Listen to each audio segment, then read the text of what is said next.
এটা একটা ঘর, কেউ বুঝতে পারবে না, শুধু এখানে একটা ফুটো দেখা যায়।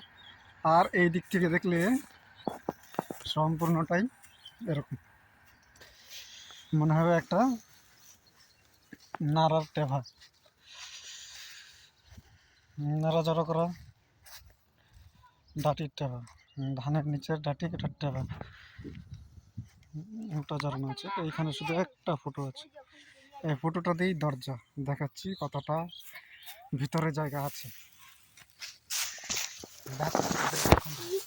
এই দেখুন, এটা আমাদের ছোট্ট একটি ঘর ভিতরে।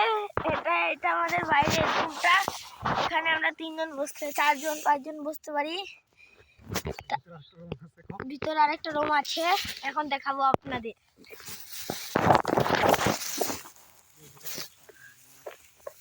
এই দেখুন ভিতরের রুমটা, এটাকে আপনারা সিক্রেট রুমও বলতে পারেন।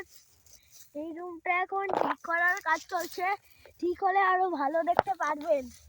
এবার বাইরে আসি করি, এবার ঘরে চার দিয়ে আরেকবার দেখিয়ে দিই। আরেকবার দেখুন, সাইড দিয়ে এখন ঘরটা ভালো করে ঠিক করব। আপনারা চাইলে এই ঘরটাতে ঢুকতেও পারবেন, খালি লাইক এবং একটা সাবস্ক্রাইব করতে হবে। হ্যাঁ, কিন্তু এই ঘরটা কানকি জেলার নামাপাড়ায় বানানো হয়ে পূর্ব পাড়ায়। আমাদের ঘরটি দেওয়া পূর্ব পাড়ায় অবস্থিত। আপনারা চাইলে এসে পড়বেন।